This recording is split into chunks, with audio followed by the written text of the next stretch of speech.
Okay, so the next category is going to be the top eight Dynasty win now contending players. These are guys who are going to be age 30 plus this coming season. This is going to help a lot of contending teams out there. So if you're contending, listen up. James is going to try to rank these the best he can. So starting out with the first guy here, we got to go with Devonte Adams here. He's going to be 33 years old.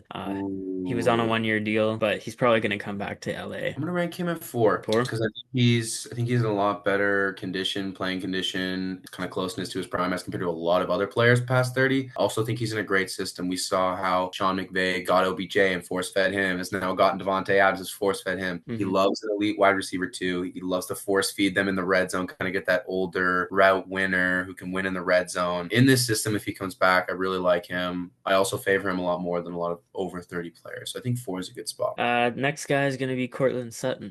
He's going to Ooh. be 31 years old this year. I want to just immediate go eight, but I don't want to go that hard. I think I'm gonna go seven. I'm gonna leave some room for someone Okay. else. I don't think he's a wide receiver one. I think he's treated like one. I don't want to go in on him too much. I think he's a really good player. I really do. I think he's done a lot for that Denver team. He's done a lot for Bo Nix development. He's a lot of plays where he's a big body receiver with great hands. He helps his quarterback out. He makes big plays. I just think there's a lot of scenarios where they rely on him to do a lot more than what he can do. I think the game against New England, there were numerous examples of that where he was just a little bit out of sync. Maybe that's out of being out of sync with his quarterback. No, he's really, really good when Bo Nix is in. I just think maybe they ask him to do a little bit more than what he is. I think he's a true wide receiver too on a really good team. I think him maybe even like if say he was across from DK in Pittsburgh, they would have loved that this year to have those two guys going down and Calvin Austin going underneath. But I just think in his current system, he's being asked to do a little bit too much. I'd put him at wide receiver seven He for sure. has been borderline top 10 though in Dynasty as in That's terms true. of receivers for the past couple of years. So he's been a decent contending option, but Yeah. definitely more of that wide receiver two type of vibe. Next guy, gotta go with Derrick Henry. He's gonna be 32 years old this year. That's a tough one. He had really, really bad fumbling issues, but when he was getting the carries, Harbaugh kind of handcuffed him a little bit because of that, which you gotta understand. But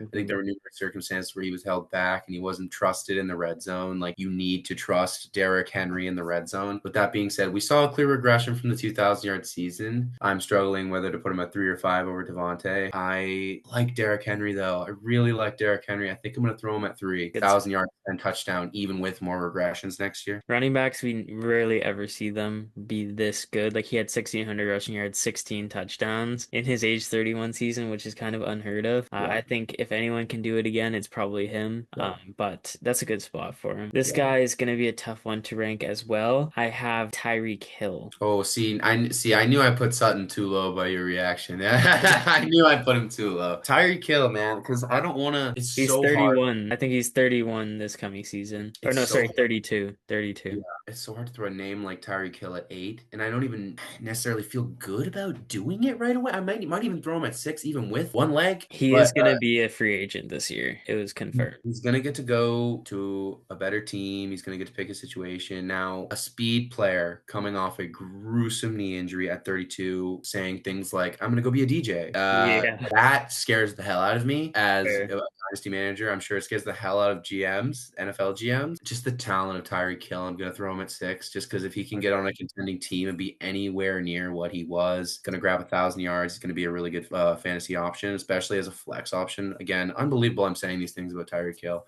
It Yeah, just all kind of turned so quickly, it did. as it does with speed players. Though that's what's Mhm. kind of tricking me a little bit. I'd still throw him just over Sutton. I feel like that's disrespectful. I feel like Sutton will probably outperform him for the rest of his career. I just think the ceiling is much higher if Tyreek can get back to anywhere near what he was. All right, and have you picked anyone at number one yet? Because I feel like this is where you're gonna put this guy, Christian McCaffrey. Yeah, he's got to be number one. Absolutely dominant. I love that he was able to stay healthy this year, prove all the doubters wrong. A lot of people say a lot of things about his health, which are very warranted, but he has been given workhorse loads like his whole career. Like he's been in the receiving game, he's been in the running game, especially this year with all the injuries. Like they relied on him so heavily. Like there was all the jokes online, like give it to McCaffrey 45 times in any way possible and win. That was happening. He was really eking out wins to that 49ers team that should not have been winning, should not have even made the playoffs in likelihood with how banged up their roster was. You saw this year what his potential is when he is fully healthy. And I don't even think we saw necessarily even prime CMC this year, given his age and stuff like that. So I think if he can have even one or two more seasons, something like this, he's more valuable than anyone on the list. He wasn't that great of a runner. Like he Yeah. was elite at receiving, but he wasn't that great of a runner. So that's definitely slightly a red flag. But I feel like we can give him a pass for that insane season he had. He's just turning 30 as well. He's freshly 30. Although we see with CMC, usually it's every other season he gets hurt. So Yeah. there's like kind of like a weird pattern there. But all right, with the next guy, I'm gonna go with Terry McLaurin. He's gonna be 31 years old, and he's gonna be reunited with Jaden Daniels. He's gonna have a new OC, so that's an interesting one for sure. So there's gonna be a tough one here, I feel like, definitely. I love Scary Terry, honestly. I'm a big fan of him. This season was really disappointing. He just got the big money deal. He tried to play through a lot of injuries. Getting Daniels back, full season healthy, on the big money deal. He's on the wrong side of 30. He does play very well when he's healthy. That's the thing. He can't stay healthy. This year he wasn't healthy, but we did see when he did play, he was a starter. Like he was pretty good. Okay, I'm gonna take a huge gamble here and throw him at 8. Scary Terry fans, don't kill me. I would really probably throw him at 5, right under Adams. So don't kill me. But I'm gonna leave him at 8 because I just have confidence that this next player's gonna be better. It's not gonna be better. You're Oh, putting Chris Godwin at number two. oh God. Oh Uh, God. what do you Well, have to say I about honestly deserve this. that? I deserve this. I'm rebuilding right now, so it shows what I know about contending assets. But no, yeah, absolutely terrible pick there. He should be number 8.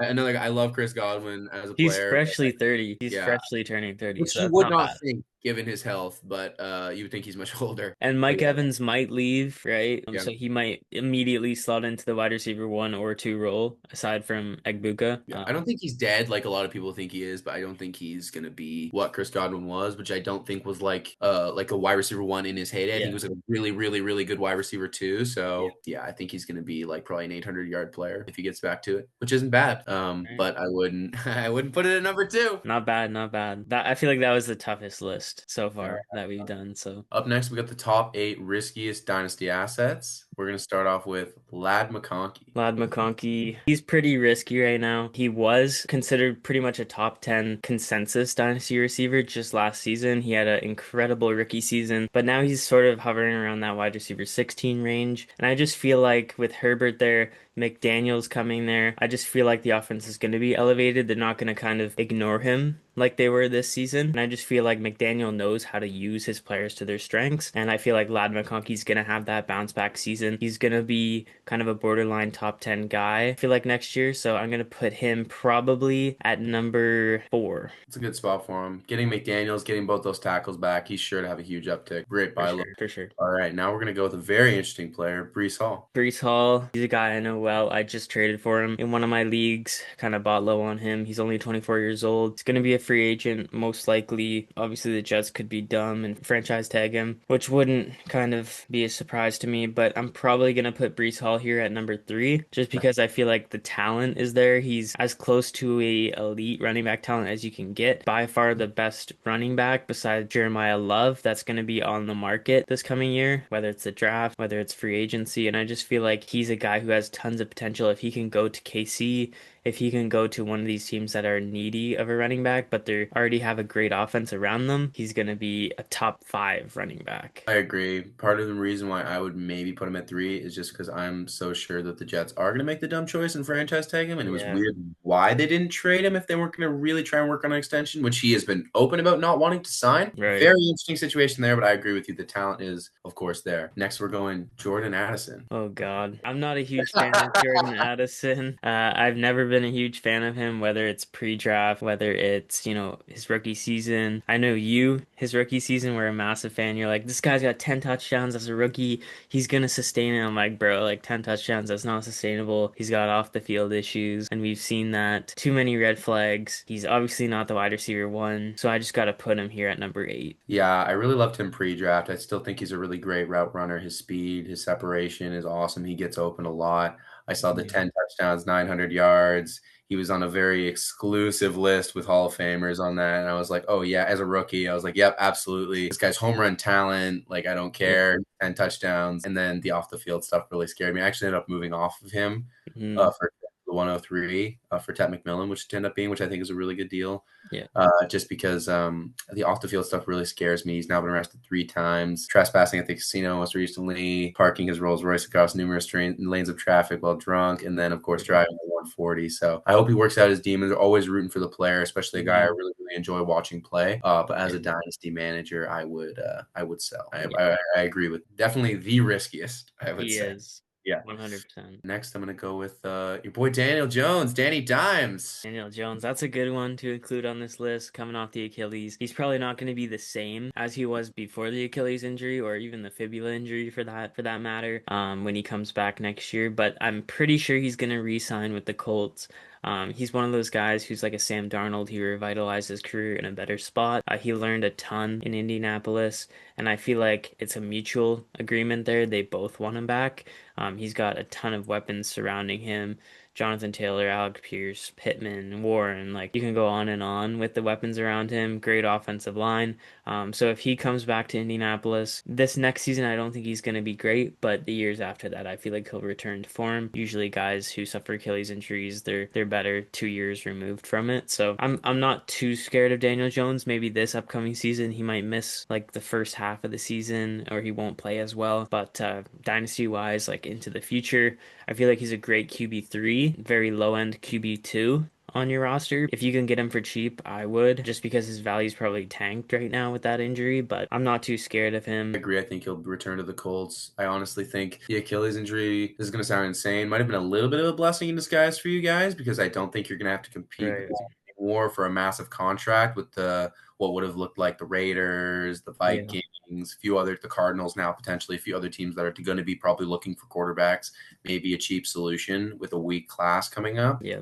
Yeah, Daniel Jones, I agree, is going to probably sign a much more sensible contract long term with the Colts. It's going to be probably better Yeah. for both parties. He's going to definitely want to stay where he played his best football. And I agree, fantasy wise, he's surrounded by weapons. He looked great. He had that offense looking the best it's looked in 10, 15 years. Going to be really interesting. I don't know how much of a real regression we're going to see because I don't know how much rushing upside he had in the first place. If he can get He his had throw some. more, He had he can get some. his throw back. I know he did have some, and he can move. We all seen the infamous long run in New York, but no, he can move. I'm just saying, yeah, like I think his pocket passing is not going to be too affected by that. I think he'll slide pretty well. I agree with you. It'll be kind of a up and down season coming back from the injury whenever he does next season. So I think the years after that he'll be a good dynasty asset, good QB2, I would say. Yeah, he didn't run that often in Indianapolis. He ran a lot more in New York, probably just because the O-line was worse. Yeah, yeah, But nonetheless, I feel like he still used his legs a lot. But even if he doesn't use his legs, like he was very accurate. He was throwing dimes. He'll still be like a serviceable like QB2 if you need, if you're desperate for a quarterback too. But I wouldn't trust him with yeah. that immediately. Like right now in one of my dynasty leagues, he's a QB3, and I feel like that's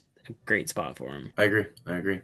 Mhm. Next, we're gonna go for Travion Henderson. Travion Henderson's a really tough one for me. The guy looked fantastic when he was the workhorse in New England. Those few games we saw when he started and Ramondre was out, he was averaging like 30 points per game. But we know Ramondre, he signed through like 2028, I'm pretty sure. And that just scares me. Obviously, Variable loves Ramondre Stevenson. He's not so fond of Travion. We saw in the playoffs, he only had like 2 touches in the conference championship game, which kind of boggles my mind. But a lot of people see him more as like just a home run hitter and not a guy who's averaging 5 yards per carry, almost 1,000 rushing yards on limited touches this year. So I'm kind of surprised at that. I feel like he's pretty safe. He's one of those guys where it's like, okay, right now his value might not be the highest, like this year, next year, but probably 2027, 2028, he'll be that dynasty top 5 running back. So I'm Yeah, gonna put him number one. yeah, someone who's watched a lot of Patriots football this year as a Pats fan, like I really have been a little bit confused as everyone did by the usage. Coming into the playoffs, I definitely can't understand it though. I feel like everyone's getting a little bit too hard on this. Ramondre Stevenson's a lot better in pass protection. Henderson is very small. You know, his Yeah. size and stature. When you have a linebacker coming through full speed, I'd much rather meet Henderson than I would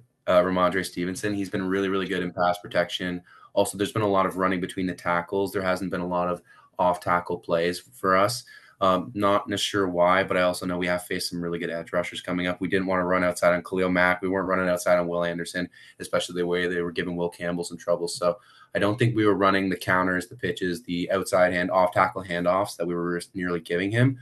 we were mostly running between the tackles, playing defensive games, playing in bad weather a lot of times. And then when we did, it was short third down passes where you need the pass protection. I think they're playing very safe football, playing off the defense right now, and Ramondre Stevenson helps them do that. With that being said, Henderson has huge potential under Josh McDaniels. He loves throwing off to a running back, and Henderson's really good at catching the ball, with Stevenson is spotty at times. He made a great catch this year against the Dolphins, but he's very spotty. Josh McScreens, he loves the screens. I just think the future is so bright with Henderson. I think he truly can be a Gibbs-like player. Yeah. And we're trying to get kind of a Gibbs-Monty situation going, ideally. I think he's going to be a really, really big star. And I think this playoff usage, just with the defensive game they're playing, with the pass protection they need Stevenson in there for, if you could buy him low with people panicking, I absolutely would. I think he's going to be a great player. For sure, I would agree with that. Next, we're going with Quinshon Judkins. Quinshon Judkins, this guy I'm not a huge fan of just because of that injury. Cleveland's not a great place. He did show that he had a ton of potential. He was definitely looking fantastic in that workhorse role for Cleveland. I just don't know if I can trust it, to be completely honest with you, just because a lot of the metrics did not really look great to me. I'm just going to say err on the side of caution with Quinshon Judkins. I'm going to put him at number 7. Yeah, I think seven's not bad. I think seven's not bad for him coming off that injury. I do like him as a player. The off the field thing scared me a little bit. Injury scared me a little bit. I believe that was more of a break than a tear. From what I've heard, there wasn't like significant ligament damage at all with Judkins. Kind of similar to Scadabo, where they both got really lucky, even though it looked really bad. So I like Judkins. I do think he's going to be a good player. I do agree with you, though. The situation is very in Cleveland and stuff like that. And they did draft another running back alongside him in Sampson. That's going to take a lot more of the big plays and stuff like that. So, all right, next up we're going with, you know him, you love him, Marvin Harrison Jr. Marvin Harrison Jr. I probably would have put him closer to 7, but Yeah, I know you would have. okay, I'm gonna put him number 5 just because I feel like that's a decent spot for him.